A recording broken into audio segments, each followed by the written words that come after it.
stop share and welcome everybody. I'm gonna kindly invite you to please have your videos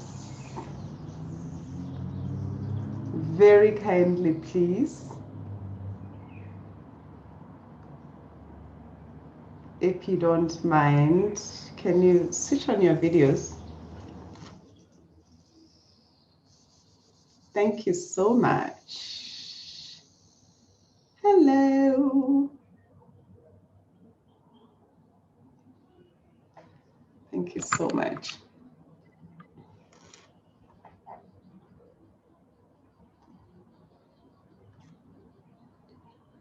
Please try and switch them on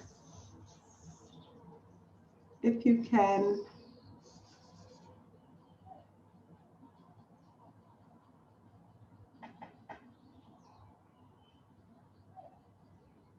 If you can't, let us know in the chat why you can't.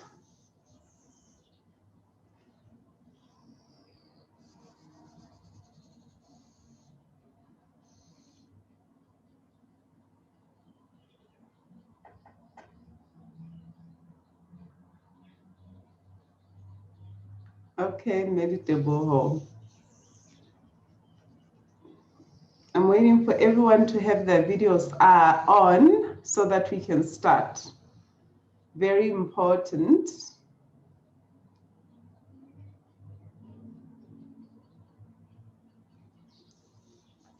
I always say to my other colleagues that it doesn't matter if you are still in pajamas.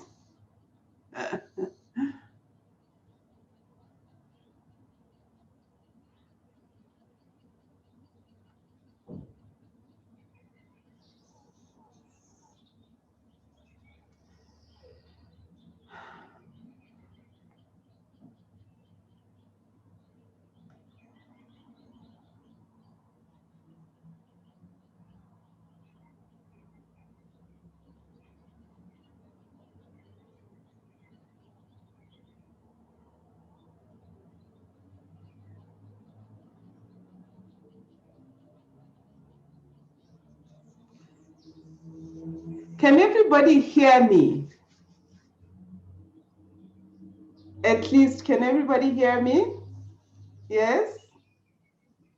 Can you show me with a sharp that you can hear me? Great. So the fact that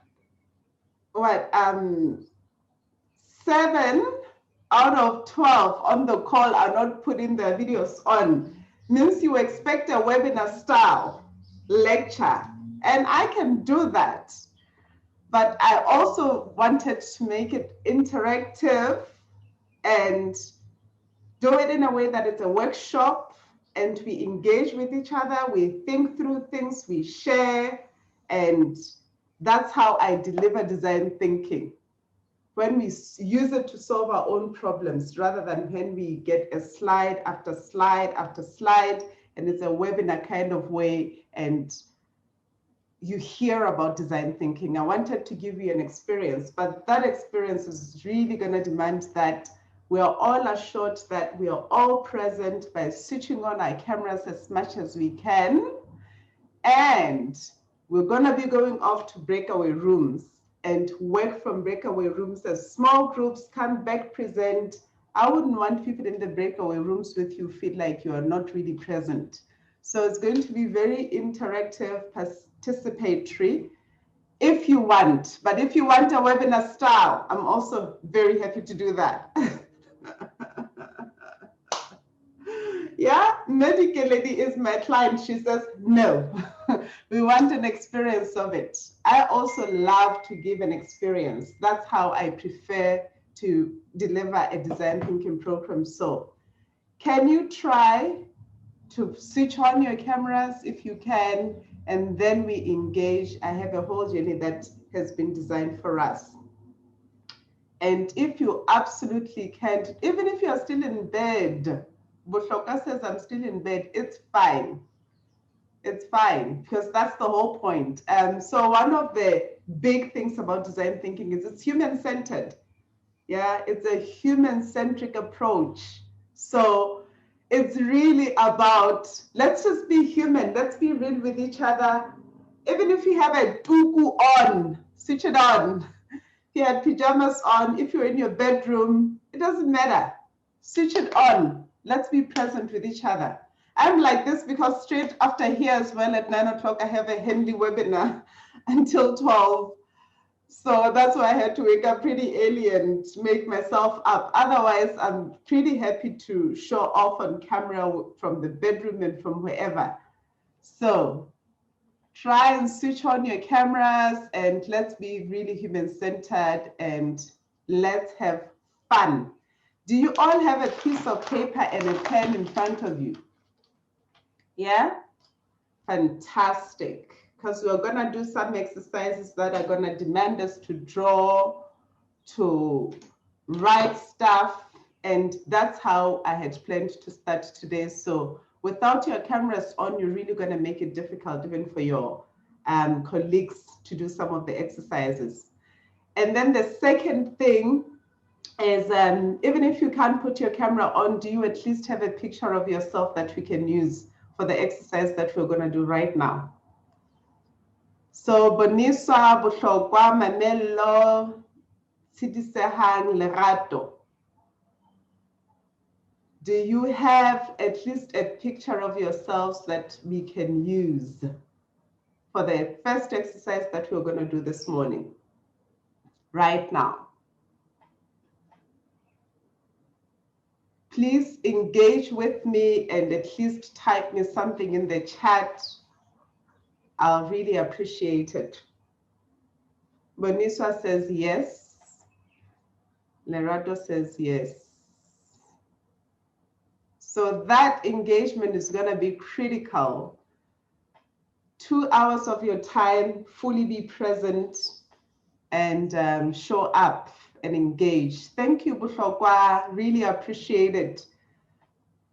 Thank you. Really appreciate it that you made an effort to be online. Yeah, great. So the first exercise that you're going to do, I'm going to ask you to do this one exercise, yeah, and you have to follow these 2 instructions. Rapela, I'm going to make you a co-host so that you can admit participants on my behalf. So that when I dive into the workshop, I'm fully into the workshop. Great. So I've just made you a co-host, a host. Rapelan, can you make me a co-host? I meant to make you a co-host.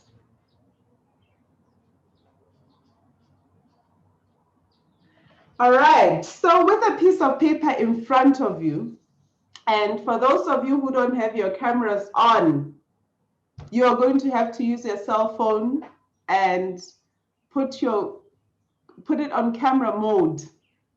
Put it on camera mode such that you can see your face on your camera for this exercise. It's a 1-minute exercise, and I have a timer in front of me here.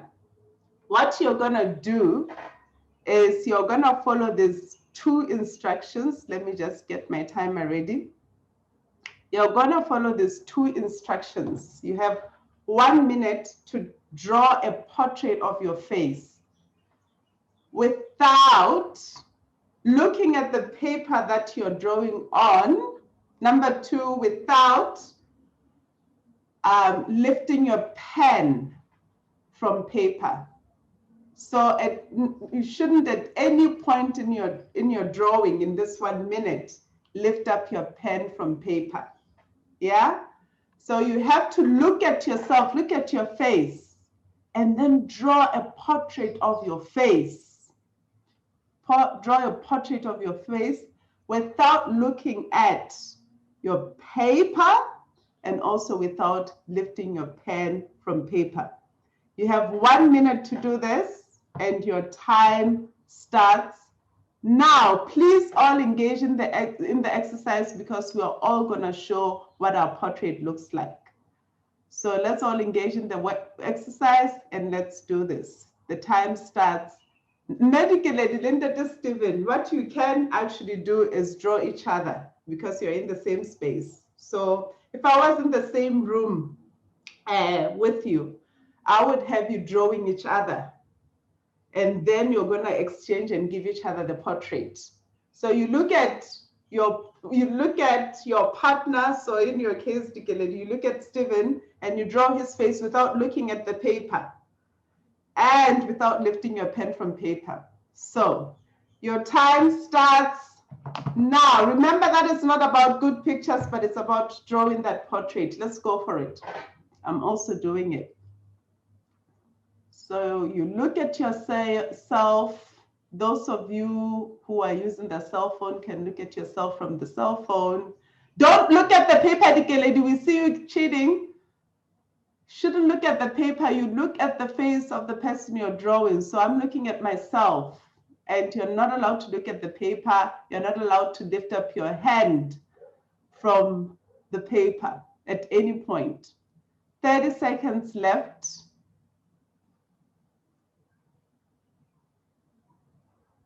Draw those features that will really make it look like it's different. We can tell who you're drawing.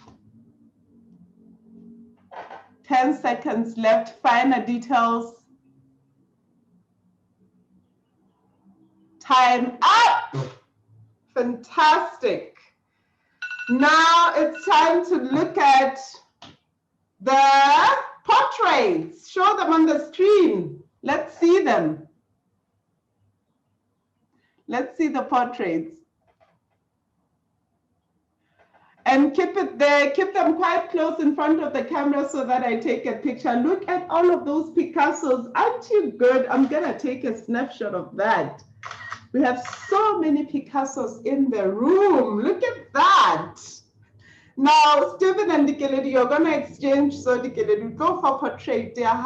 Stephen, give him his profile picture. That's what he's gonna use as a profile picture for this profile. So we're going to build this as a profile of yours. Take your, no, before you do that, sign your portrait and put your signature on your portrait. And today's date is the 7th of November.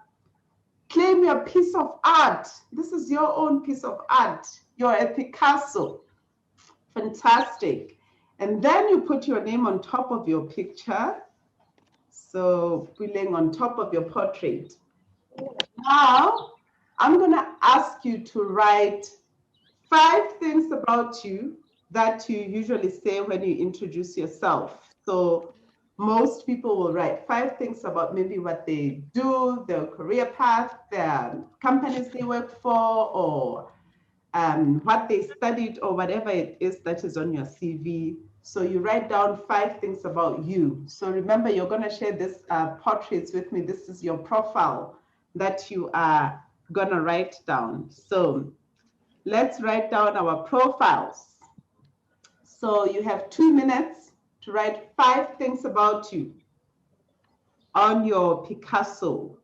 So you can write, for instance, I'm the CEO of Alchemy Inspiration.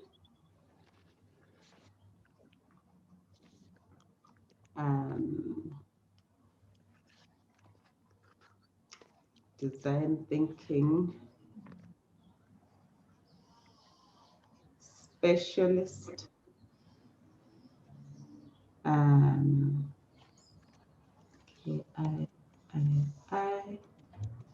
facilitator. So you write 5 things about yourself. Entrepreneur.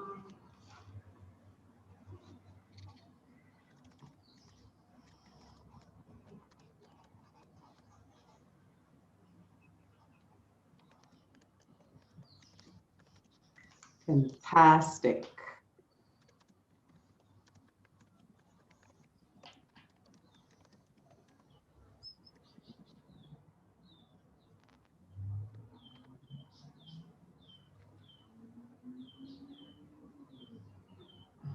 Rapelang, I'm going to ask you to make me a host, and then I'll make you a co-host, because then I can create the breakaway rooms myself.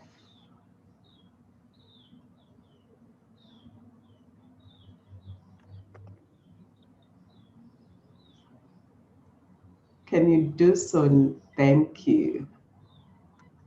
Then I'll make you a co-host. Great. Okay, so do you have your 5 things about you that you have written on your paper? Yeah?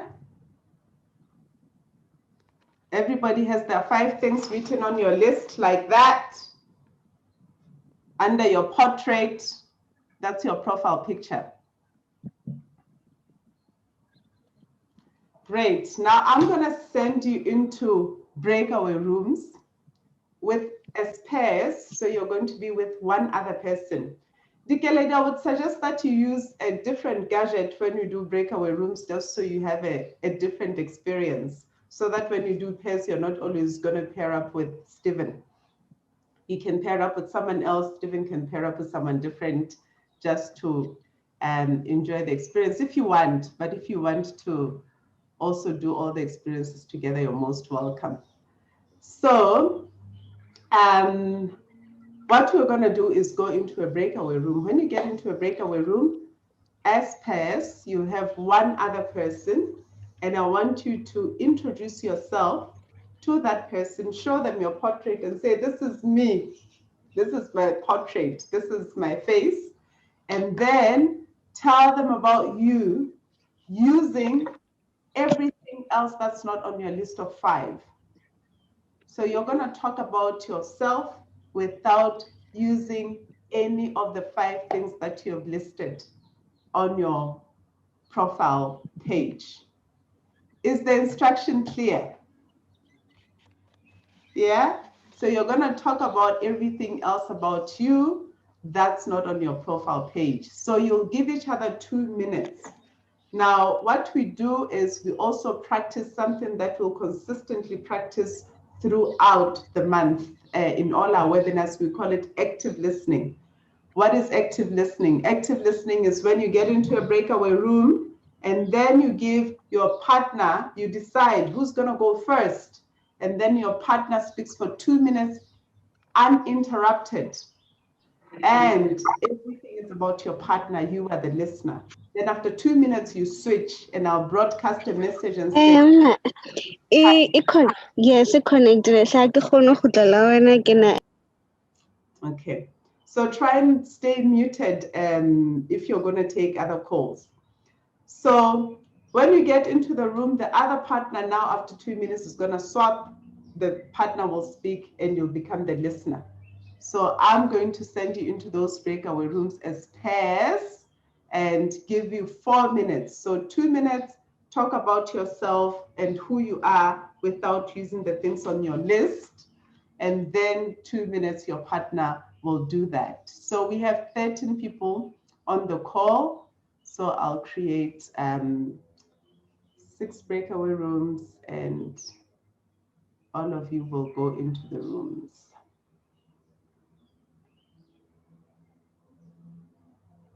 So shortly, you'll find yourself with a partner and you'll have a conversation. Rapelang, you'll also join.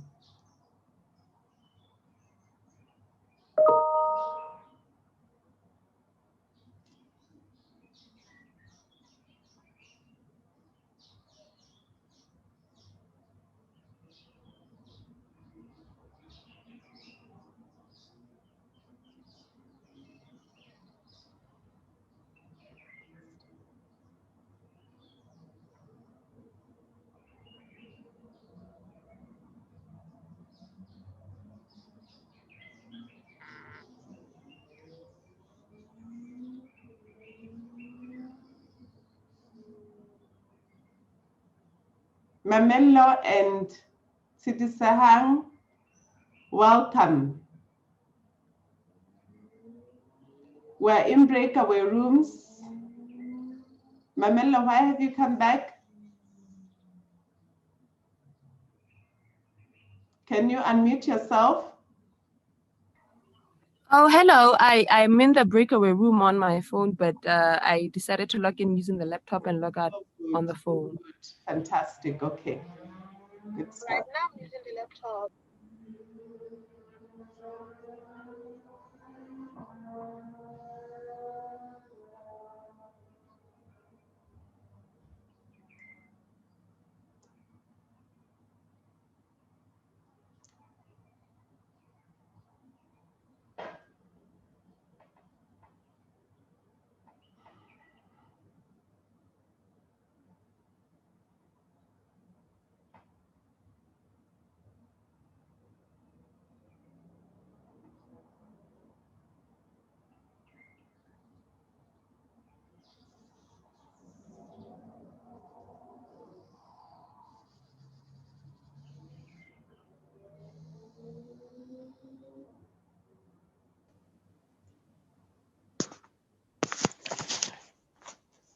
Hi, Mepulang. I think I left my breakaway room by mistake. Okay. So who were you with? I was alone at first, so that's why I came back Is it? to. Let me move you in with, let's see who's just logged in. Mamello, are you in a breakaway room? I wanted to move you in with Mamello, but I'm not. It looks like Mamello has a problem. You were partnered with her. You know what? I'm going to get you to join one of the other ones. Okay, man. Yeah. So I'm going to move you to, there'll be two people in there. You'll just be the third person. It's fine. At least you'll have an experience. Okay. Okay. 2 minutes is up. Let me just broadcast a message.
Who is here? Sidi Seham?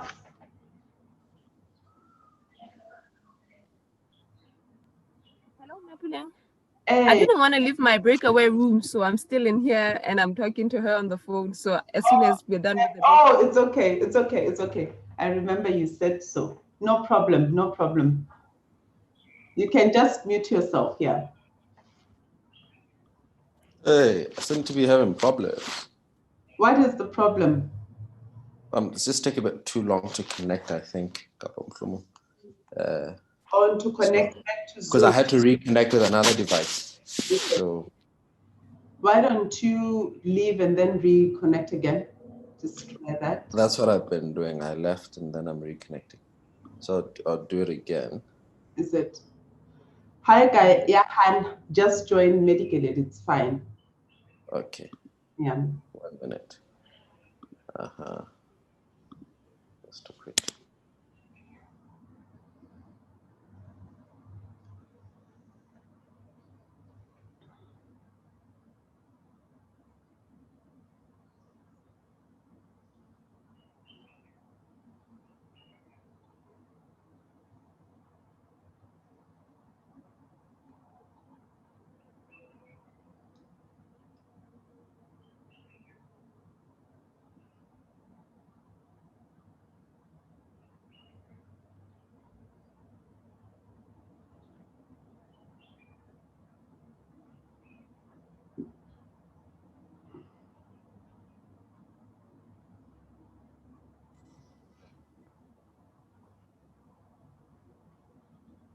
Hello, Tabang. Hello, Mepling. Am I too early? Zika, did you guys finish? Yes, we both had our sessions, but I guess it was very difficult to communicate outside what we had written, but we tried our best. That's what you're going to reflect on very shortly. Yes. Yeah.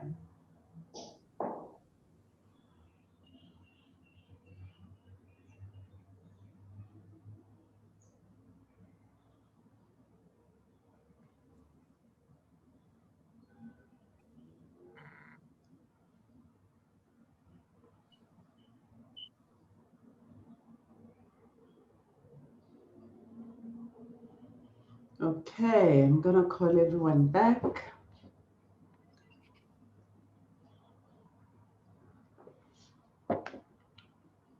Stephen who connected finally.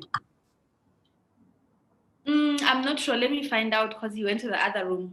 Oh, because he was struggling to connect.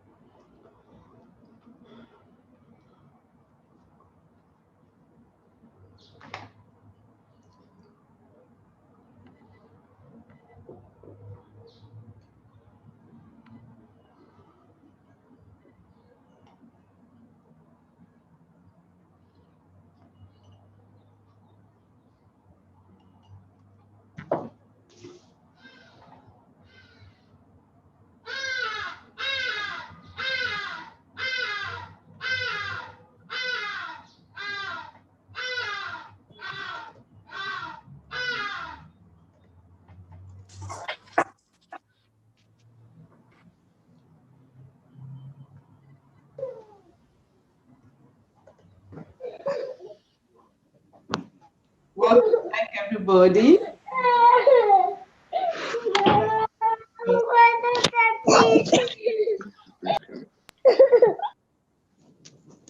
Where's the noise coming from? Great. So how was that? How was it introducing yourself outside of what you usually do?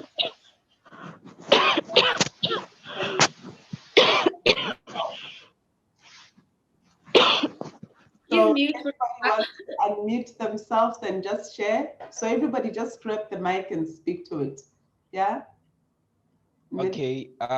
For me, it was a bit very challenging to speak outside these things, because I think for the longest time I've been using them to describe myself, but it was quite an experience to say, what am I outside these things?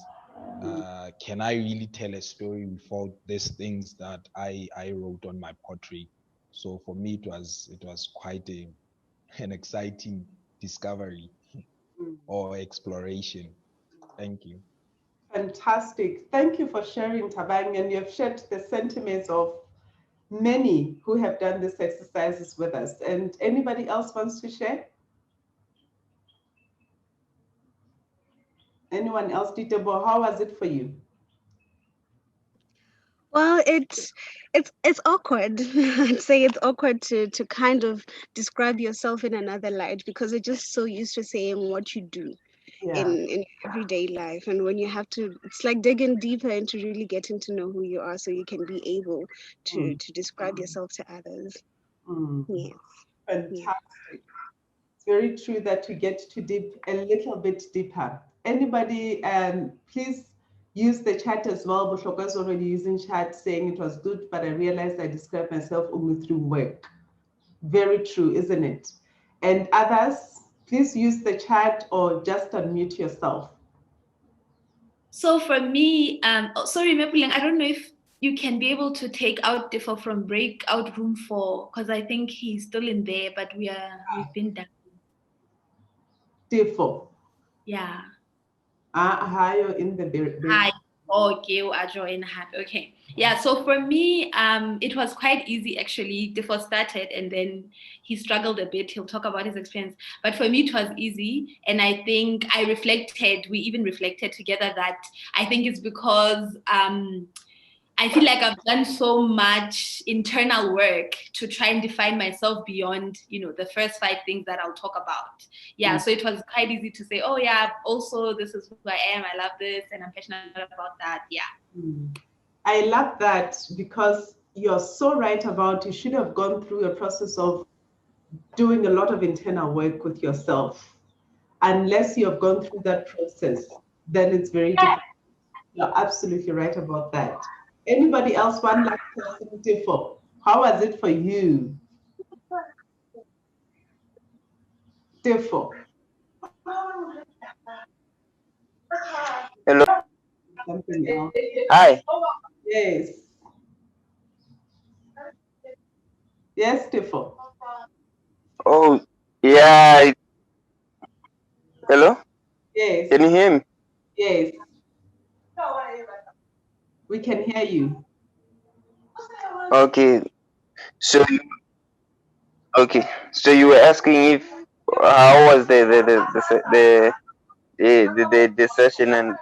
everything you went with DK? Yes. Yeah, it was quite challenging to pick those few things that we normally don't see. Yeah. Yeah. Yeah, it was very hard for me to because I normally define myself with those 5 things I've already written on the paper. So trying to think about the other 5 things, it was very hard because I thought I have already written everything about myself. Yeah. Yeah. Fantastic. I'm not gonna linger any longer on this. Hello, baby. Hi, Steven. So I'm not even going to linger any longer on reflecting on this process, but this is how I start design thinking sessions across the world. Wherever I go, this is how we start a lesson. And guess what? We usually take these very profile pictures, and this becomes your profile picture that we would put up on the wall. As we speak, currently, we're working very closely with the African Science Leadership, where the program is targeted for people with minimum PhDs across the African continent. So it's doctors and professors only. And all of them have to do this exercise. And we take these profile pictures and we put them in a mural, and those are their profiles for the rest of the time in the program. Why do we do that? We do that because design thinking, as we are going to explore it together today, draws a lot from being human-centric. So it's all about human centricity. It's all about breaking barriers and stepping out of those boxes that we box ourselves in, and coming up with new ideas and new, much more empathetic, human-centric approaches to work and to life. So I always start my workshops like this, because right from the start I say, let's let go of everything that has boxed us this far. So the last time I spoke to you, I showed you a graph about creativity and what happens when we grow up. Did I do that, Dikele Dikabo? I didn't, because I was thinking this morning that, did I get to the place of a graph with you? And I think I did, where I showed you that when we are 5 years old, we use 98% of our creativity. When we grow up, we lose it. At 8 years old, we use 32% of our creativity. And then at 44 years old, we use 2%, and it plateaus until we retire. But creativity has been said to be a skill that we need in order to succeed and to prosper in business. And design thinking, for me, having done a lot of research on it over the last couple of years, I realized that the heart of it is in restoring our creative energy, our creative power, and it's hard to reclaim that back in the context of, we are grown-ups, we have acquired so many degrees, we are working in certain disciplines, we work within the certain area of research and knowledge, without unboxing ourselves and saying, we are human. and you are connected here as humans. And so what I like about this exercise, I do it with, like I just said, this 2 weeks we've been doing it with African science leaders who are like top in their field across the entire continent. And you hear this professor from Nigeria who's like very well accomplished and has to use this as the Picasso. And then he starts talking about, I love traveling, I have 2 kids, I have a dog, I love this. And it's just like, wow, they came in, they thought, oh, this big workshop delivered by this international organization, and they come in with their suits, and by the end of this activity, everybody has let go and they are fully humanly present and reclaiming back their creativity. Now, I also work with John Flismus, the comedian. He loves to use this exercise as he sets up his session after me. And he has this slide where he would show how much we have stopped trusting our innate creative power. Why have we stopped? When was it in life that we stopped trusting that we're innately creative? We were born with this power, and this picture is okay and it looks good. It's beautiful. So John Flismus would often show pictures, different art that's been bought and auctioned for millions of rands from artists from all over the world. And he says, people are buying this piece of art for millions of dollars sometimes, just because somebody said it's beautiful, or just because a certain artist has acclaimed his creative power and is now a world acclaimed artist in the world who says Picasso is the best.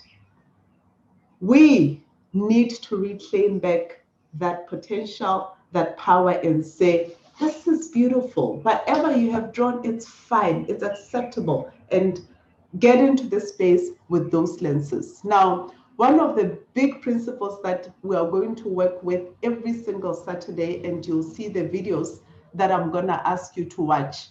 One of the biggest principles that have made the biggest impact in the body of knowledge of design thinking is the power to suspend judgment.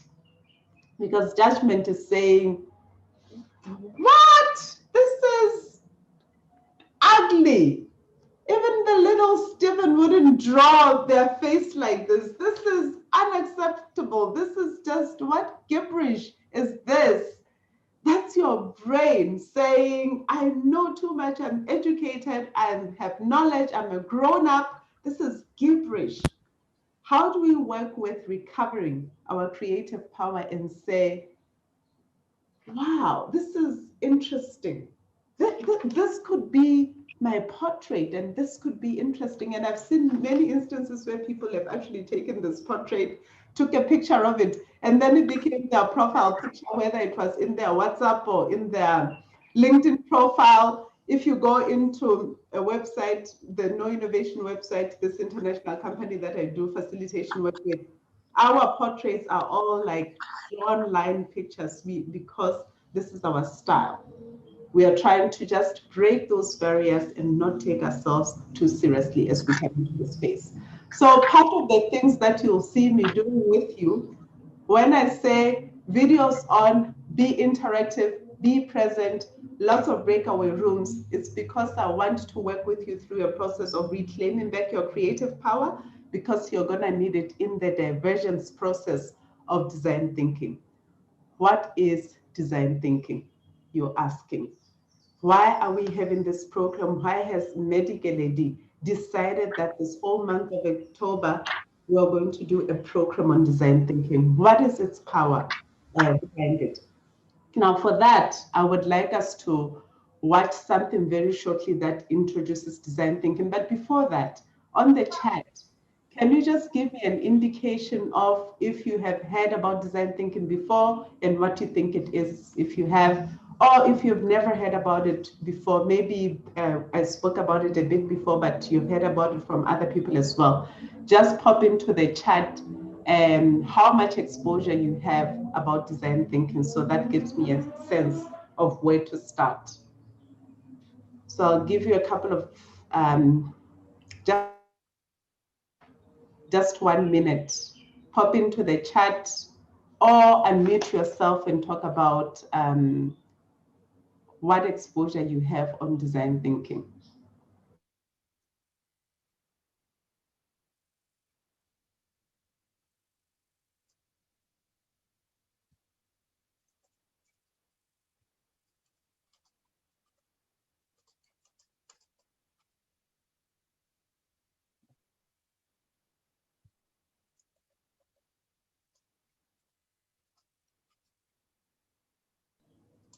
Thank you, Bushokwa. She says she's come across it as methods of solving problems creatively. Absolutely. Thanks for that. Anyone else? You can remember that there was never a course requirement that you should know what design thinking is. So you're most welcome to say, I really don't know it, and I look forward to learning about it. Because there's no requirement for you to know about it. Stephen says a process of developing and solving problems with the end user at the center of it all. Absolutely. Anyone else? Remember, you can pop into the chat and say, I really don't know what it is. It's absolutely fine. Just Head is a program with tools that assist in solving specific challenges. Thanks, Mamuriti. I've attended a short design thinking workshop before. To me, it's basically having the end user in mind, in trying to connect, in trying to meet others' needs. Love that.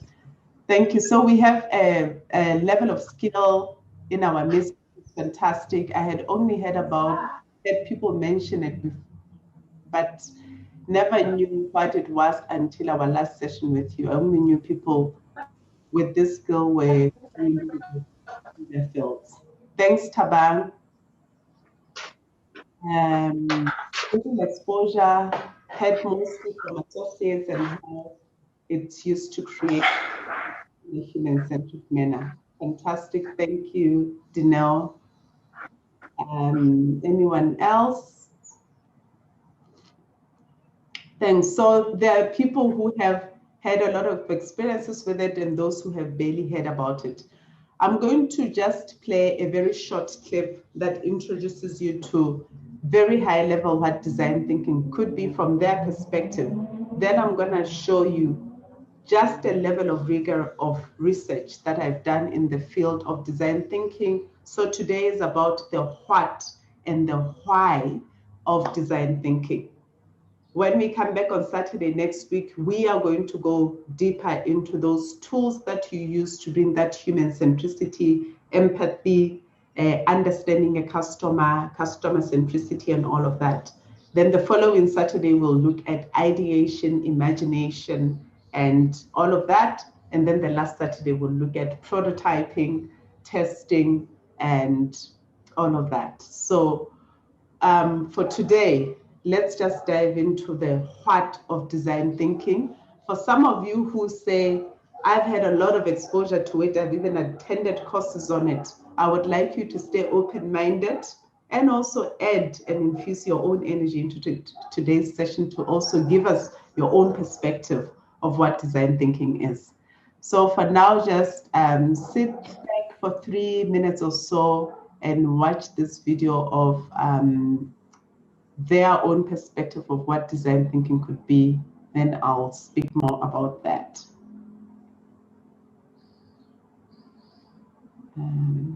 Just gonna make it bigger. Design thinking is a 5-step process to come up with meaningful ideas that solve real problems for a particular group of people. The process is taught in top design and business schools around the world.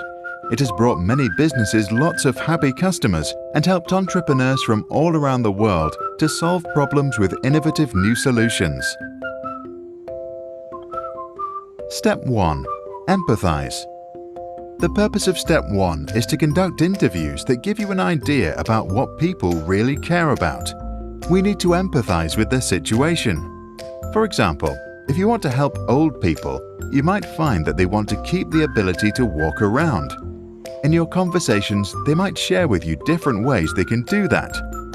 Later into the interview, you'll want to dig a little deeper, look for personal stories or situations where things became difficult. Ideally, you redo the process with many people with the same problem. Step 2. Define the problem.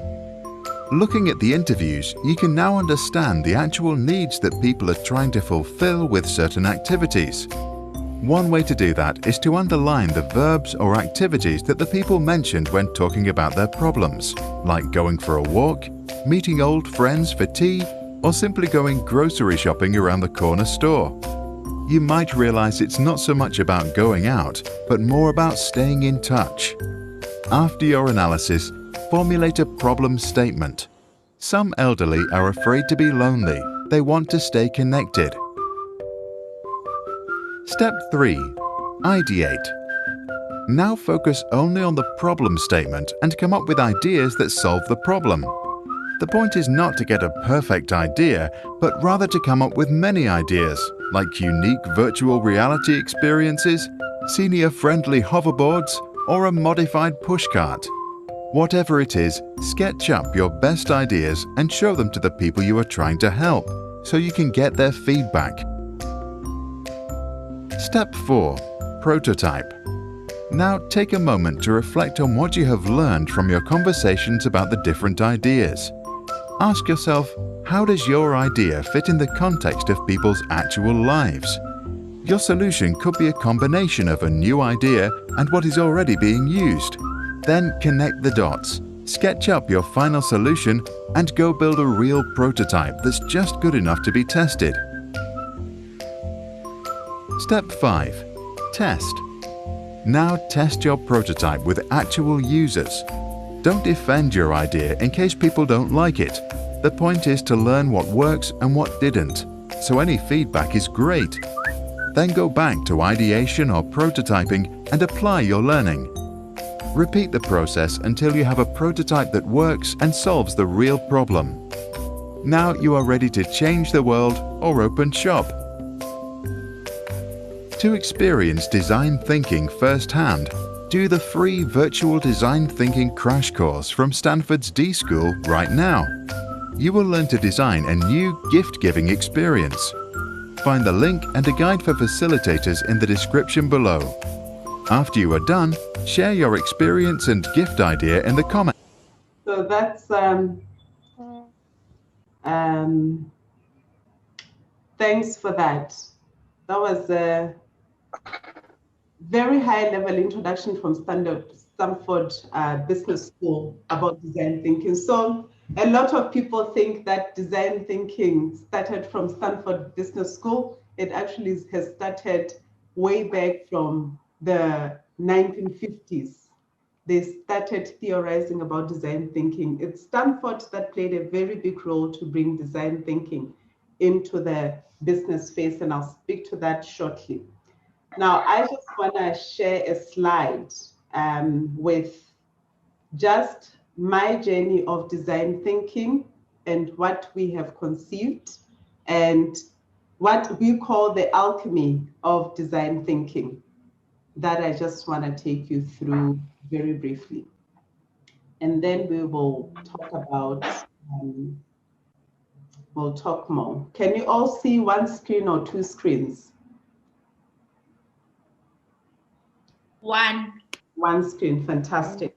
So what the screen that you see on your screen is the concept by Eddie Obein called The World After Midnight. So a lot of people are saying, well, why did Stanford bring design thinking into the body of work, of knowledge in our context? Why did they make such an effort? Why did business embrace these methodologies of design thinking? Because what has really happened in the past is in the 50s, we used to have a whole body of knowledge where designers used to learn about design thinking in design schools. So everything was for creatives and the way they do creative work, and it was about capturing the mindset that they use and apply within the body of knowledge of design thinking within the stream of design, capturing the processes that they use, how they manage,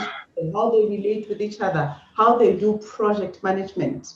Yeah, it was all about that previously. So for about 40 years or more, design thinking lived in the design stream, and it was for designers. Now comes about 1999 or so, Tim Curley and others say, well, this methodology seems to work perfectly for business because business finds itself in a crisis. What is that crisis?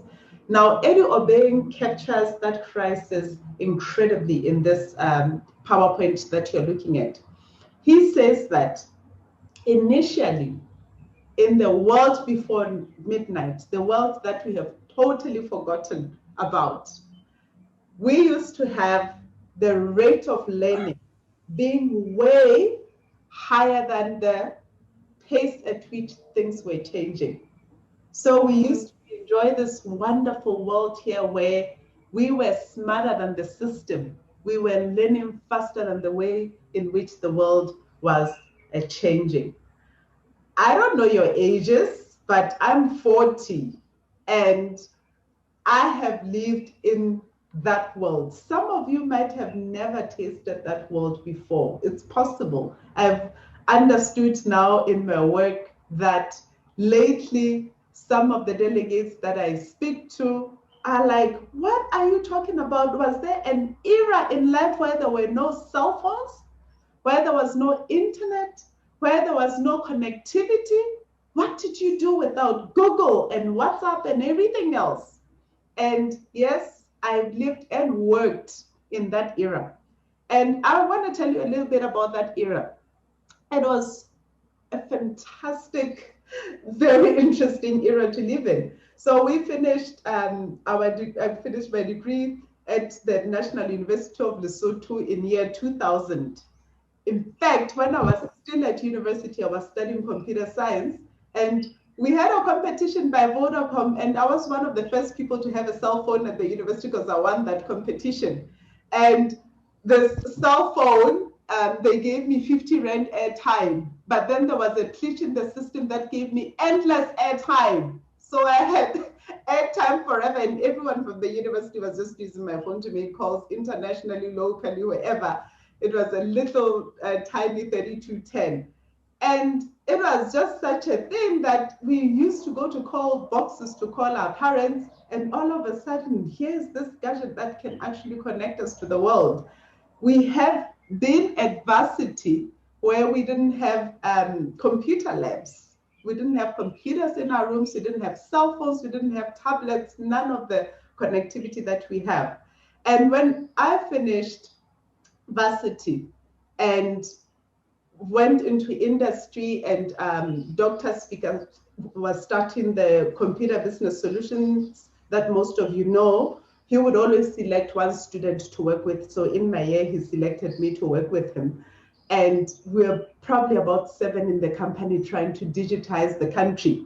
And we were building the Lesotho government website. And I still remember those big debates, like, how are you gonna create an electronic platform for the country? How are you going to represent it in a way that is fully representative? And we would have this website meetings with ministers in Lesotho who would say, we want water because water is our natural resource. So on the homepage, we must have water, and would say, no, there isn't enough bandwidth to have water, a waterfall on the homepage. People will not be able to go to the website. And we had all of these debates that we really never dreamt of an era where there would be such access, such fast bandwidth that even putting a waterfall in the homepage of a country wouldn't be a problem. And then everyone was like, are you saying that seriously people from Singapore, from the United States, from everywhere would be able to click and then get to know all about our country? Is this real? It was such a big deal. And at that time, when you think about Eddie Obeng's graphic here around the world before midnight. We were fresh with computer science degrees, so we were the rate of learning at that time. We came out of university. We already knew about networking, about internet, about what's coming, about connectivity. We already knew all of this. So there was a lot of learning about technology that hadn't even happened yet in the country. And the pace of change was slow because only then people were adopting. We were installing modems and internet connections for companies, ministries, banks, universities. I remember it used to be just two of us developing websites, and me and a guy called Libulela. And Libulela used to use me as a model for all his websites. And he used to just say, well, I need a picture for the National University where there's a student studying. And okay, let's just set up your desk. And then I would sit, and then he would take a snapshot of me sitting on my desk and studying. And then I would be on the homepage of the National University of Lesotho. It was so funny. And that was life then. Pace was slow. People just were totally like loving that all of a sudden we have this electronic platform. We can see what's going on overseas. They can see us. Lesotho is visible. We did the central bank website and all sorts of things. I remember I built the first e-commerce site in the country where we were trying to sell Lesotho crafts on an e-commerce platform. Even there were lots of debates. Are people going to trust entering the credit cards details online? People were like, oh no, I don't think people are gonna trust this site. How are we gonna make it possible? And we ended up not making any payment modules online and get people to deposit because they just couldn't handle the risk that came with it. But those were the kind of debates at the time. The industry was smarter than the system. The pace of change was slow. Now think about it. As life happened, guys, what happened? This pace of change started to increase, and it increased gradually, and it increased gradually, and people started getting connected. Everybody started having a cell phone. Everybody started having internet at home. Everybody started having laptops, gadgets, tablets. People are getting connected. It's now cheaper and more affordable to have a cell phone contract that comes with 3G or whatever, and people just have access and data. And then Facebook came and Twitter, and oh my goodness, information overload. And guess what? That pace of change caught up with our rate of learning. And Eddie Obeng calls that point the world after midnight. The world after midnight. And he says it was midnight because it happened while we were sleeping. And we woke up to a new world, and we didn't even realize that this was now a new world with new rules that govern this world. We still applied the old principles. We still applied our old way of thinking. We still applied our old way of being. Education system was the same. Offices were the same. HR policies were the same. Strategies were the same. Everything was still the same. We didn't realize that pace of change has caught up with us. And guess what? Beyond that, it became exponential. It became even faster. And our rate of learning was still slow.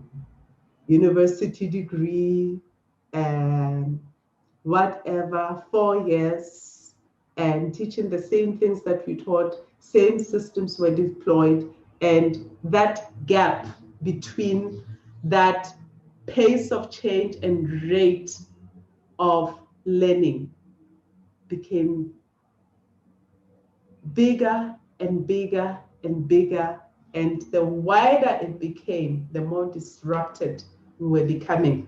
Now we are in this situation, in this new world, where we should really rethink strategies, where we should really rethink our way of being, our way of working, and totally redo the system and think about it differently. But guess what? Because Eddie Oben says this happened at midnight, we woke up and we did things exactly the same way as we did before midnight.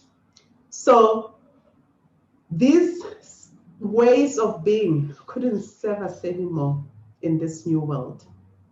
They couldn't serve us anymore. We were disrupted. Lots of people lost business. I'll tell you about my own industry, IT industry. So we're with Dr. Sifika, Computer Business Solutions. We're digitizing the country. Life is interesting. It's fantastic. Everyone is getting a website and a web system, payroll systems, all sorts of systems. We are having fun. But what happens is when midnight hit and that pace of change became fast, even the customer began to change and shift and became more knowledgeable than us. Now, I'll tell you what, in the world before midnight, when we were busy setting up the software development company, Computer Business Solutions, at that time, we used to say, let us set up a training institution because we need to train people how to use computers, we had internet training programs. We had to train the industry about IT, about resources, about Windows. We had courses on Windows, Microsoft Office. We were training the industry because we were educating them because it was the world before midnight. Now, when midnight happened, everybody knew how to use Windows, how to use Internet Explorer, how to use Office, and they knew more about their industry, and their industries had evolved. So now when we go back to central bank and we're like, Ntate, we need to upgrade your website now, it's 3 years later, it's now become stale, we can upgrade your website. And they look at us and say, well, excuse us. We were looking at websites of the banks in Switzerland, in the United States, in wherever, and we discovered such and such features, and we are actually talking to a company in India to design and develop some of these things for us because we want a much more robust electronic banking environment. And like, we need to have a different conversation and a different approach. It's no longer about us coming to the market complacent, thinking that we know it all. We no longer know it all. Rate of learning is now lower than the pace of change. The market has changed. The market is knowledgeable. The market has become powerful. The customer now holds power in their hands. Yeah? And so we had to have a very different conversation. We had to have a very different approach. And a lot of IT companies at that time went out of business because the customer was no longer looking for, well, a hardware solution and training and all of those basic needs. Once they got sorted, they accelerated their knowledge and the disruption hit their industries, and they knew a whole lot more about technology convergence with their industries than IT companies. So we had to have a very different conversation, and I'll show you the role that design thinking played in that. Now, what was the one area that this affected? I'm trying to shift to another slide. There I go. Now, the one area that this shift affected was the area of project management, which is my area of my PhD study. So when I first got exposed to design thinking, I was doing an MBA at UCT in 2007. And I thought, this is interesting. And I was in IT, in software development. I was building systems for the University of Cape Town at that time. And I thought, all of these things in design thinking, in creative problem solving, in all of these things that I'm learning here are methods and systems that we don't use in our fraternity of IT development. How can I engage these methodologies and bring these methodologies into the world of IT? So I started started really looking quite deep into how I can embody, how I can bring creativity, design thinking, innovation, and these methodologies into the world of IT. So my MBA thesis became a creative approach to software development. So I studied and engaged in this methodologies, and I realized that our biggest problem in the IT space is most of the time we dealt with projects that we call paint by numbers. What are paint by numbers projects? So most of the time you walk into a project knowing the outcomes that you want, knowing the objectives, knowing what you want to gain from that project. And you walk into a project knowing how to execute and deliver that project. So a project like that is a simple project, it's a paint by numbers project. So an example, when you say build a website for central bank, we know what we want is a website, it's an electronic system, it's a website for central bank, and we know how to deliver it, we know the technology that must be in place for the website to run efficiently and everything about it, and we deliver. We give it a timeline, we allocate resources, we collect information, we do Gantt charts, and we communicate with client, and voila, in 2 months or so, you have a working full-on central bank website. It's a paint by numbers project. But out of this complexity of the new world, shifting to the new world where the pace of change is now faster than our rate of learning, came along with it a lot of ambiguity, a lot of changes that happened so quickly that we wouldn't catch them fast enough to cater for them. What were an example of such changes? So sometimes we start a project and we really don't know what we want. The website requirements are different. We are now looking for something that's more than a website, but we don't know what it is. We just know it's an we barely know that it's an electronic platform. It must allow us to get more customers, to run our operations efficiently and whatever, but we don't know exactly what we want.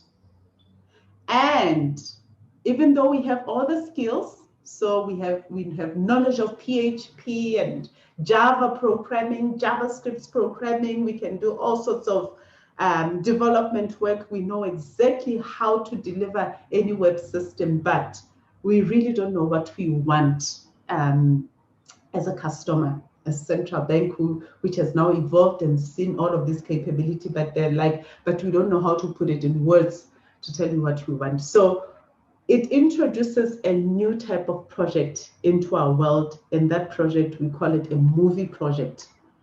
Most of the time with movies, when you think about it, they know you might have all the expertise on how to deliver a movie. So you might have the right camera skills, production, editing, all of those skills that you require to deliver a movie. But you don't always know exactly what you want out of a movie until you get into it, and then you allow what you want to emerge. Yeah, so that's called a movie project. Now, would you manage a movie project the same way as a paint by numbers project? Use the chat, pop in some answers there just to make sure that none of you is sleeping, and tell me yes or no.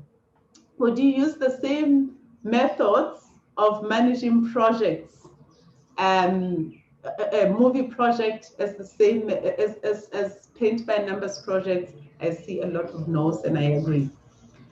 And then there's another different type of project where sometimes you know exactly what you want. Guess what? This guy at the Reserve Bank has researched, a central bank in your case, has researched and knows and has gone into the Bank of Switzerland, the Bank of the United States, so on and so forth. They know these features. They've put it into a PowerPoint. These are the exact features that we want on our website. And then they approach us and we don't know how to develop those features because we don't have the technical skills.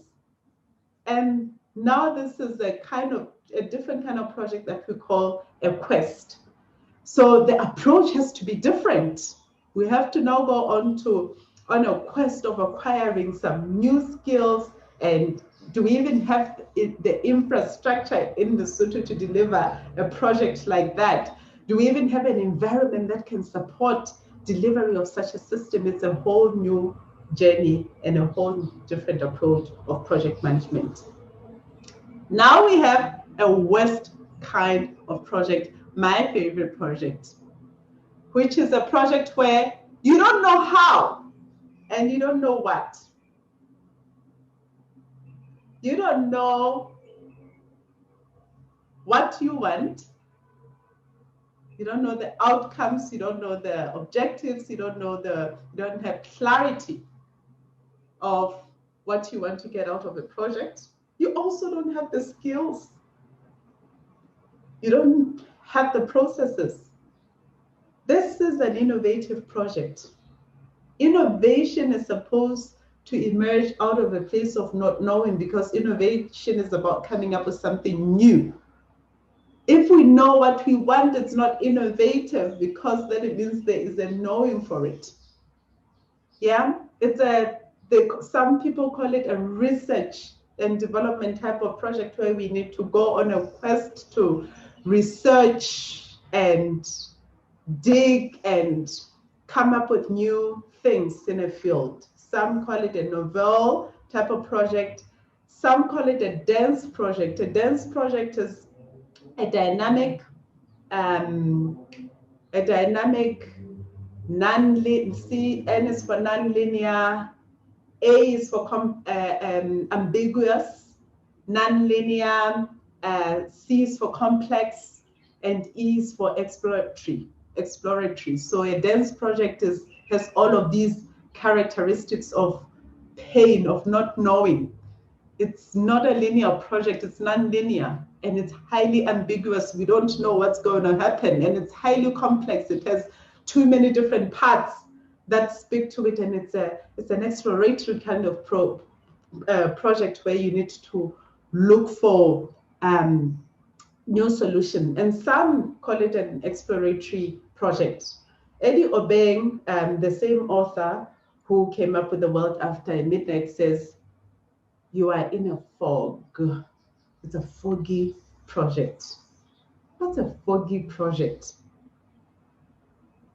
Think about a fog.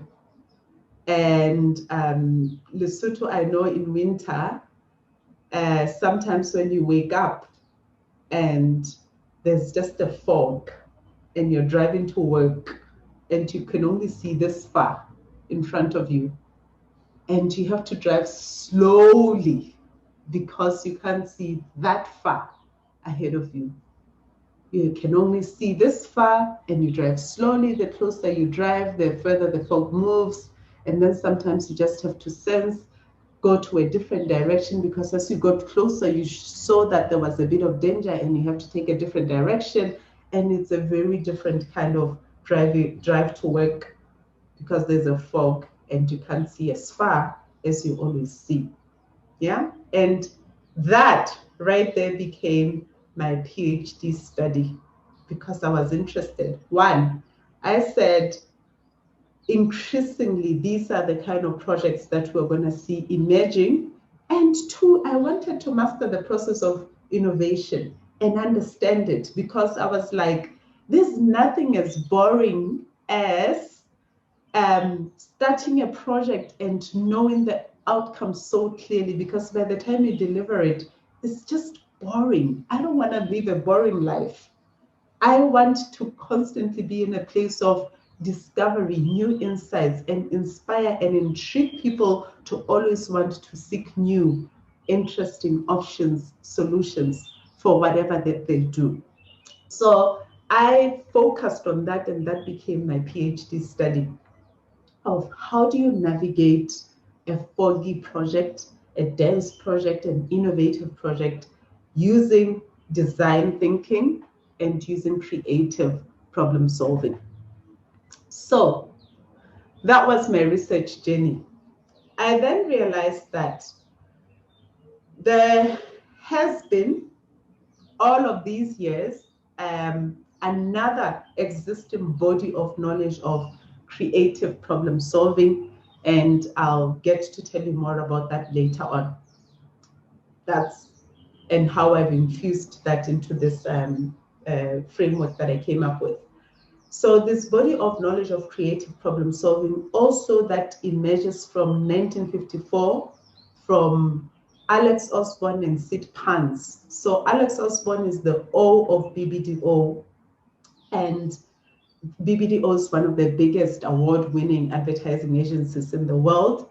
And Alex Osborne used to master brainstorming. No, in fact, he is the author of the term brainstorming. He's believed to have coined the term brainstorming. Now, Alex Osborne, when he coined that term, he also coined it with rules that you follow to do a proper brainstorming process.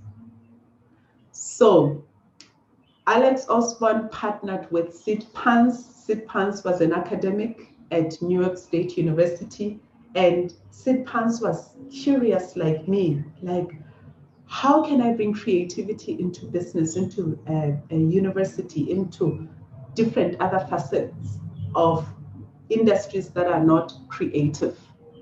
And so they partnered with Alex Osborne and say, let's create a community of people, and they made it open source.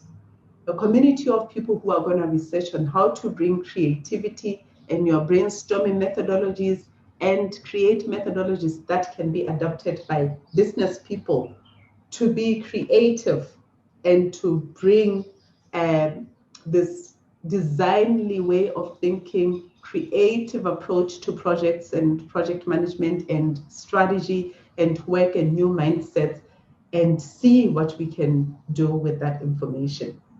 So they started what a foundation called the Creative Education Foundation all the way in the 50s. And that foundation is still in existence, still growing powerfully. So this is believed to be the oldest organization that started to speak about creativity and innovation from way back. So I was privileged to be to sit on their board in 2014 and 2015. So they have a whole community worldwide. We meet once a year in New York in June every single year, and then we exchange knowledge, insights on how this creative problem solving is being adopted in various industries, and people are building on the knowledge of Alex Osborne, and everybody's adding their piece. People are adding their knowledge, people are adding their experiments and writing papers. They have a journal dedicated for creativity. I think it's called the Creative Expert Exchange, CEE. That happens once, it's an academic conference that happens once a year as well in New York at Buffalo State University. So they exchange and write, and I joined this community, and in my PhD decided, let me take their framework because it is so powerful. And the foundation of it is so powerful, and you're going to see why. And then see if I can layer this framework with some of the things that I've learned from design thinking. And then we can create a framework that can help people navigate ambiguity and move from a place of not knowing into a place of delivery and creating innovative projects. So their core of their process, and you will see how I've layered it onto this, my own research framework, is they would move from clarification, empathy, understanding the context. And then from there, move into ideation. And then from there, move into developing something, and then testing whatever that you have developed. So that became my research journey of taking their principles of creative problem solving, design thinking, and then plugging them into the body of knowledge of project management, and then saying, how do we use these principles to embody and create a project artistry, that's what I called it, framework that would help us to navigate projects that are foggy, innovative research and development projects where we don't really know what we want and how to get there, but we can develop that journey and navigate it using a framework that is repeatable. So that's the framework that I produced in 2015.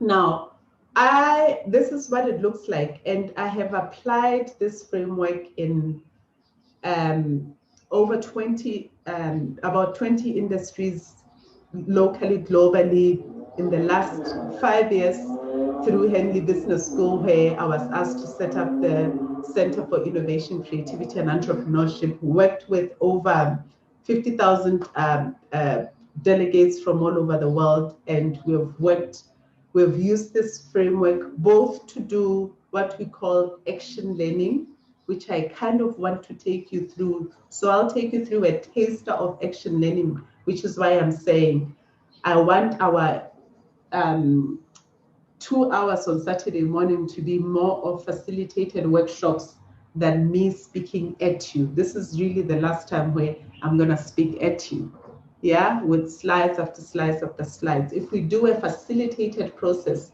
that's when you do action learning. People are able to take the information, embody it, and it stays with them because they have enacted it and practiced it. I believe in the Kolb's model of reflection, which says experience something, reflect on it, then the true learning happens, rather than somebody taking you through slide after slide.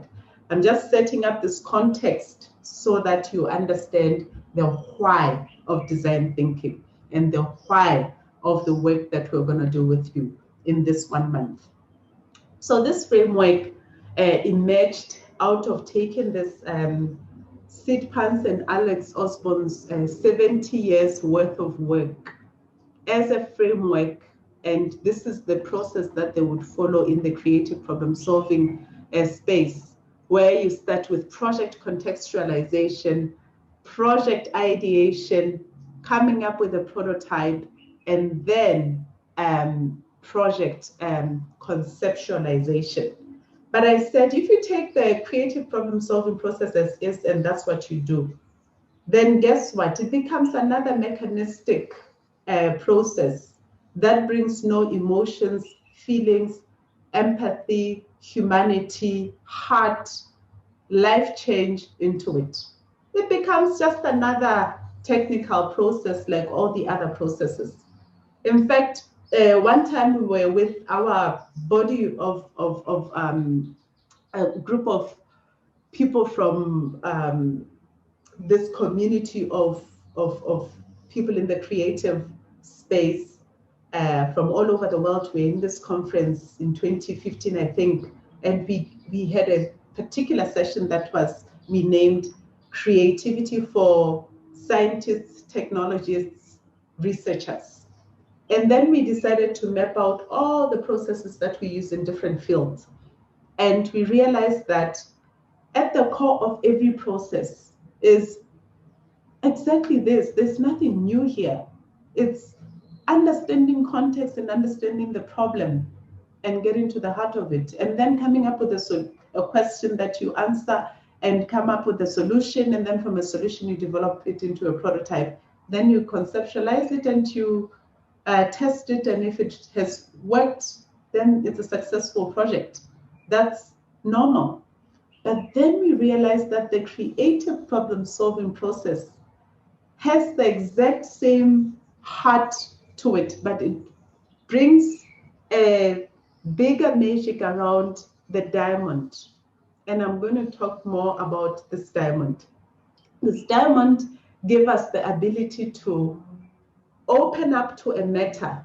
So the diamond allows you to open up, and that opening up of the diamond, we call it a divergent process. And then it allows you to close that diamond at the top and that closing of the diamond is called the converging process. And I said, if people understood divergence and convergence in this process, it would transform their lives, and it would transform their approaches to problem solving. And it will open up, because this diversion process allows you to move out of a familiarity and a complacent way of approaching projects or problem solving, to always seek to discover new insights, to be curious, and to explore. That's a divergence process for you. And I'll show you how it works. Then, after you have diverged enough and created a myriad of possibilities for yourself, then you converge. You can now select your choices and move forward with a choice that's more fresh, innovative, and hopefully a novel choice. So that whole pillar of diversion and conversions, I want you to know that every single Saturday, I will be instilling that in this program like no man's business, because it's a very big pillar for me. At Henley Business School, this is how they know me. It's like my signature. Divergence and convergence is the impartation that I've given to the school. And then the second pillar, which I say, these are the pillars that hold the process. The second pillar is the pillar of creativity language. What type of language do you use? If you are that person who always uses the language that kills people's spirits and kills people's ability to explore, to engage, to be curious, you can't help a creative process. You can't apply design thinking. Design thinking, creative problem solving, project artistry require us to shift the language that we use in projects. So when people come in, when you have a project team and people come up with ideas, and you are that guy who always says, yes, but, to show that you're smarter than others. And your bad always refers to how much you know, how much you're exposed, how much other people are not good enough thinkers. You are challenging. You are that guy. I always say, don't be that guy. Don't be that guy. Be the kind of guy that inspires, intrigues, curiosity in others. So you shift that through a language of not saying yes, but being the yes and person. So be that kind of person who's gonna, when people come up with ideas, to say yes and build on those ideas. Yes and that's interesting. Even if you don't find it interesting, say it. It's interesting. Tell me more. And let people allow themselves to expand on these new neural paths that come as a result of new information. Don't be the guy that keeps yourself in the same context with your knowledge, with your research, because remember that you're operating in a space of ambiguity, in a space of not knowing, in a space where nobody really knows. Like right now through COVID-19, no one even knows what's going to happen in January. There are threats everywhere, left, right, and center, that there's a second lockdown coming in our context. And it might be true. Nobody knows. Yeah? But we work within a context of not knowing, but opening up to possibility. And language plays a critical place in that. There's a whole body of knowledge of appreciative inquiry that looks at the power of language and even body language that you bring into an ideation space and a creative space to bring positivity. So I'll be saying, please frame a thing as how might we? Even if you just say HMW, it's a new language that we use. We're going to be saying certain sentences with how HMW in this particular part of the process. Please do it. If I say use, it would be great if, frame it exactly like that. There's power in shifting the language. If I say, in what ways might we? use IWWMW. There's a whole lot of language stems that we use. Stick to those language stems because they help to start to shift our engagement with the process quite differently. There's a guy who does a whole research on this called Chick Thompson. He says that organizations are full of what he calls creative killer phrases.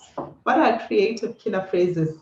Creative killer phrases are phrases that we use in our organization that just kill creativity. Then we think we can apply design thinking when you're in an environment that you're constantly killing creativity, you're constantly using language that is bringing people down and killing people's spirits. That's going to help, not going to help. No one is going to be creative in that environment. No new thinking is going to be cultivated from that perspective. So language is critical, and we'll explore. You will see throughout every Saturday, I'll be giving you a language for all those different facets of the process of design thinking, project artistry, and creative problem solving. Now, the third pillar is the pillar of applied imagination. Applied imagination is about being intentional. Now, what is it about being intentional about applying? Why is it important to be intentional about applying imagination? It's because Alex Osborne says imagination is more important than knowledge. But most of the time, we work with knowledge. The education system has taught us to work with knowledge, research, facts, analysis, what is known, rather than creating that knowledge. And creating that knowledge needs us to work more with imagination. So what is it that we can do that can inspire us in every stage of the design thinking process to apply, to give ourselves enough time, sufficient time to apply imagination as much as we give ourselves sufficient time to apply knowledge? So I just said this week we were working with African Science Leadership Program with top academics in the continent.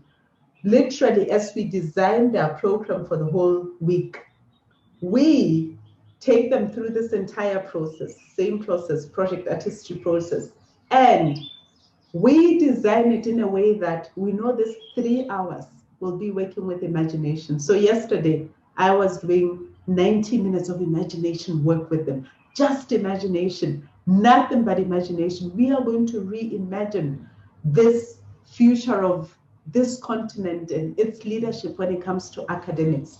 All of that, it was all about imagination for 90 minutes. Then the next 90 minutes was taking that imagination, bringing it back into a whole through analysis.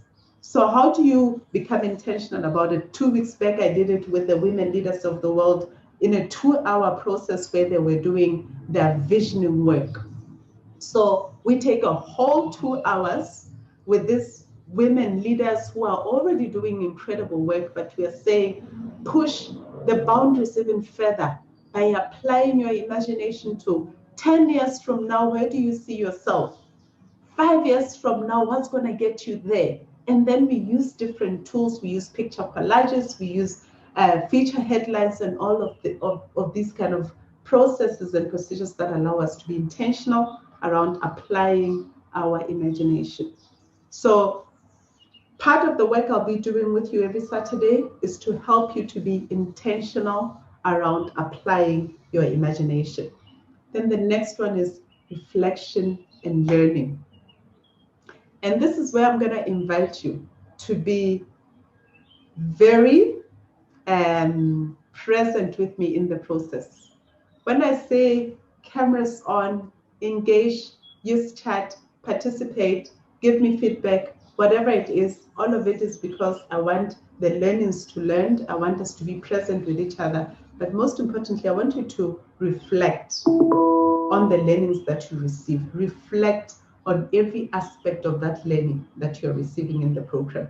So write down your reflections, ponder on those reflections and say, what is it that we experienced today? And what does it really mean for us? what is it that we have just done in a breakaway room, and what does it really mean for me as an individual going forward in my journey to unleash my creative self?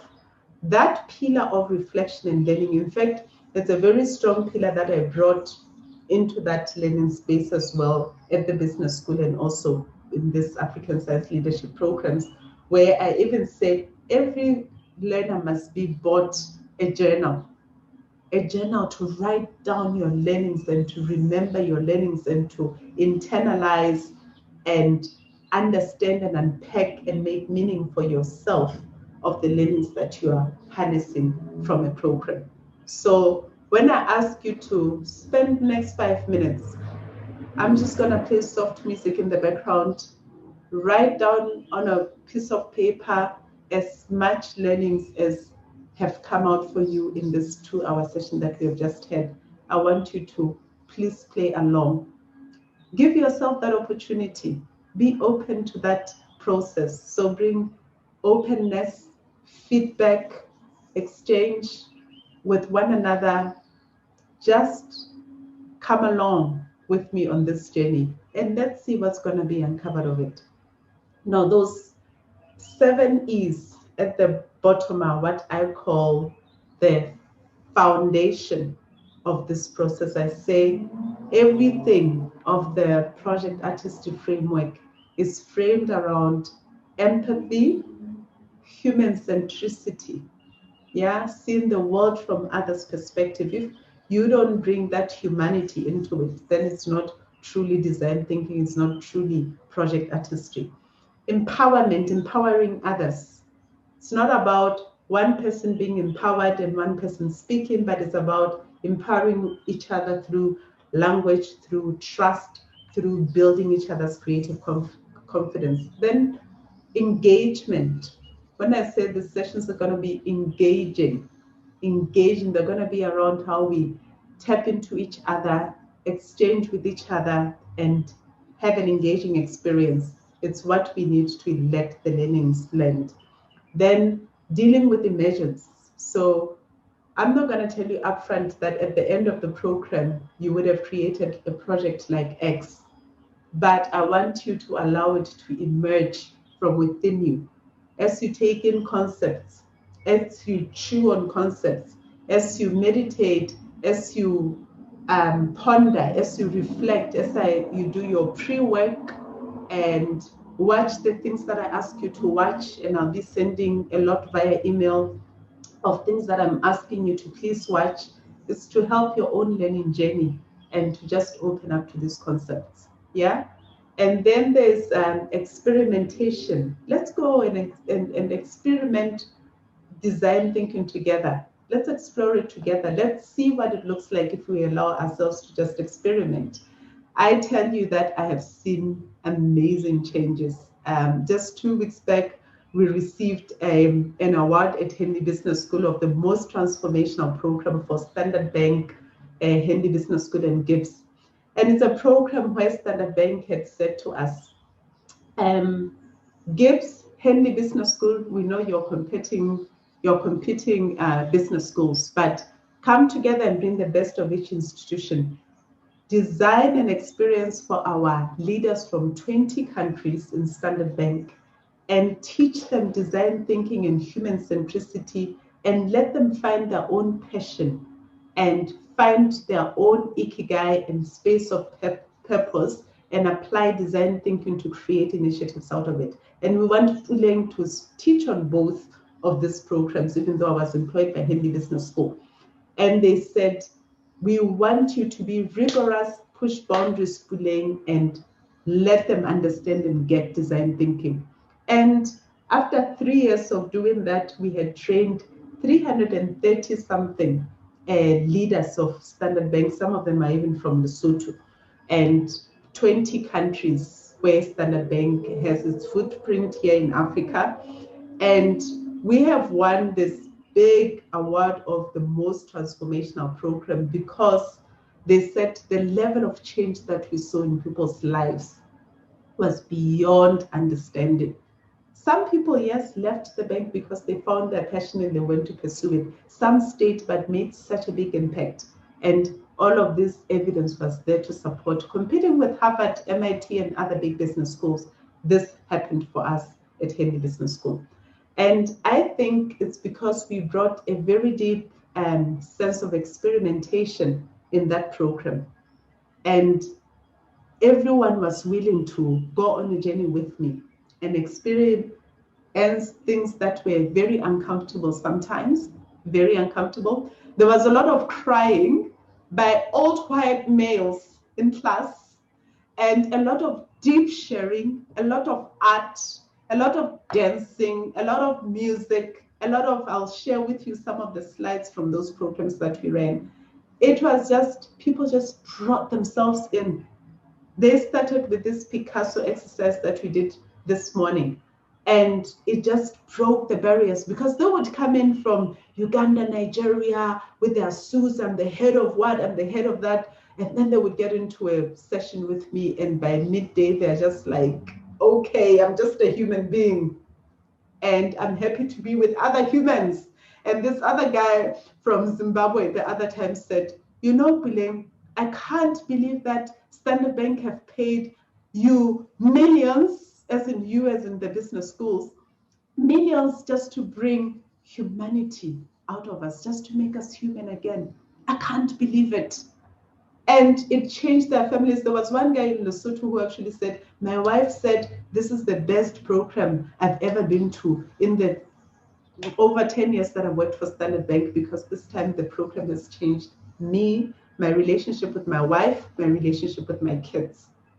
That is because these underlying pillars of empathy, empowerment, engagement, experimentation, the environment allowed us to just be ourselves and explore new facets of ourselves.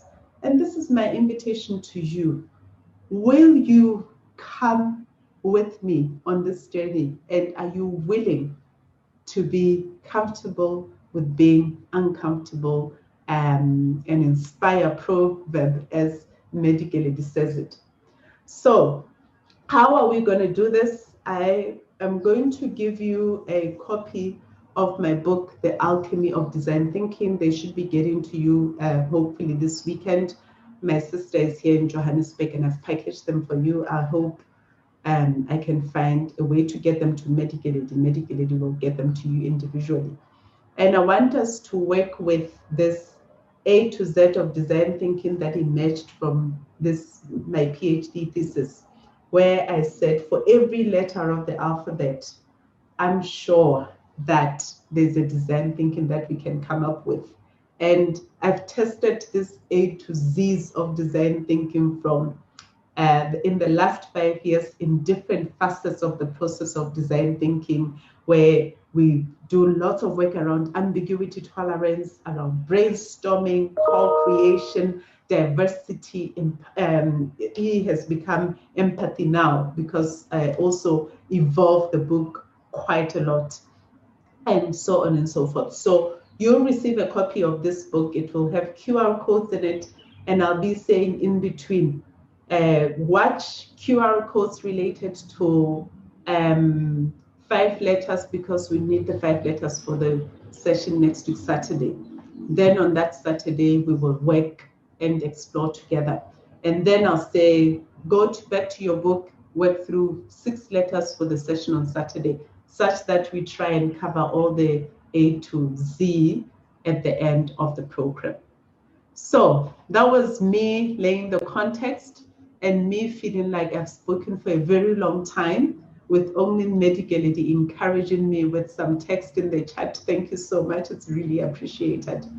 But that's the infrastructure of the program. So the expectation is you will receive an email from me, even if the books don't get to you this weekend. Hopefully they can. Even if they don't, you'll receive an email with links to your readings for the next week.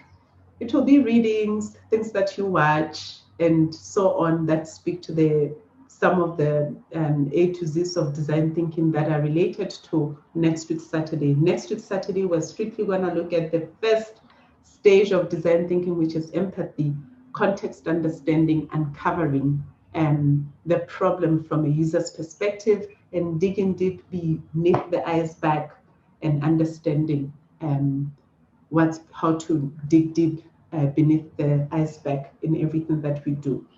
Then the following week, I'll give you lots of readings and things to watch around imagination and brainstorming, because we'll move into the second stage of design thinking, which is ideation, and the workshop will be around ideation. Then the last week, I'll give you a lot to read around prototyping, around testing and putting your product out there incomplete and imperfect, and having the confidence to do so. And I'll give you some pre-readings, and then we'll finish our session on the 28th of November. I hope that has laid the foundation. So my quest to you is, as you come in on Saturday mornings, I hope you can look forward to much more engagement. Try and test your technology before with your cameras on, with your sound working. Try and find a quiet space. Gift yourself with this learning space. If you don't gift yourself with that, it's just 2 hours of your time. You will not make the best out of the learning, and you might not get the best out of this process. If you are distracted in any way, or you're in an environment where you cannot fully engage, I'm sorry, but you're going to miss out. And I don't want you to miss out.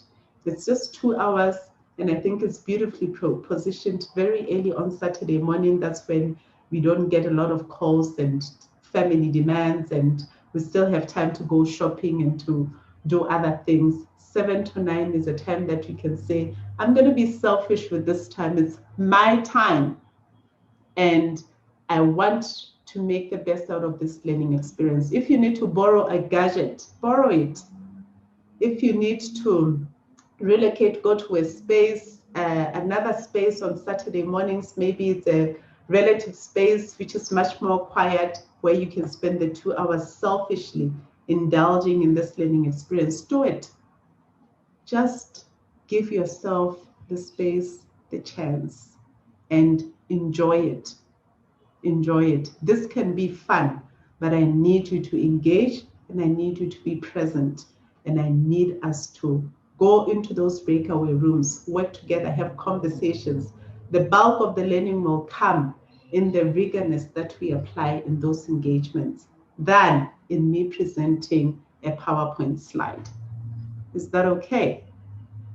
Fantastic. It's 2 minutes to 9. I'm going to ask for each person not more than 20 seconds to just say one thing that you look forward to about this course. Some of you can type it in the chat. It's absolutely fine with me.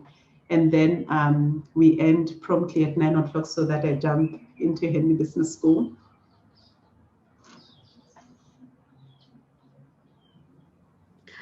Well, from my side, I am looking forward to empathy, and I'm also looking forward to just being creative, because I think we tend to be very formal when it comes to business and its activities, and then we forget that humanity and creativity. So I'm looking forward to that. Thank you. Give her a Zoom applause. And who else? I see Titeboho says, thank you. We ought to gift ourselves and be selfish with this time. Absolutely, Titeboho. Anyone else? Still have just 2 more people. It's almost 9 o'clock. Hello, Madeline. Hello. I look forward to reimagining things and also the creativity language. I think that's the 2 things that I'm looking forward to. Love it. Thank you for sharing. Anyone else? Yeah, sure. I'm definitely looking forward to creating more spaces that inspire creativity and allowing people to be more creative around myself. So definitely, yeah. Fantastic. Thank you for sharing. And I see Bushokwa says, I'm looking forward to tapping into my creativity as well. And Dino says, unleashing imagination and increasing my creativity. Fantastic. So let's get on to the program together. You'll receive a couple of links. Have fun while watching. And if you want to ask questions to me directly, you are a fairly small group. I can probably manage those emails here and there. If you flood me with emails, I'm not going to manage because next week I'm very packed for the rest of the week. But I try and make time at nights to just look through if you have questions or anything. But do go through those readings and hopefully your books will get to you on time this weekend. So take care of yourself and thank you for your time. Medical Lady, do you have any announcement or anything? And otherwise, I'll close the Zoom. No, thank you. I just wanted to say that next week, everyone should really make the effort to be, as you said, in a nice space. If you need to come to work or the offices to come and use the space, then you're welcome. I've seen the design thinking process, even before I knew what it was, but I've seen people that had studied engineering and then did design thinking and how the kind of businesses they built. Like it's something that is so transformative. So I would love to see people experience that. So please give yourself that time and trust the process. I love that. Trust the process. That's it. Trust the process. It's a very big principle that we live by. Thank you. Have a fabulous Saturday. I hope this was useful for you and be blessed. Have a great day. Thank you.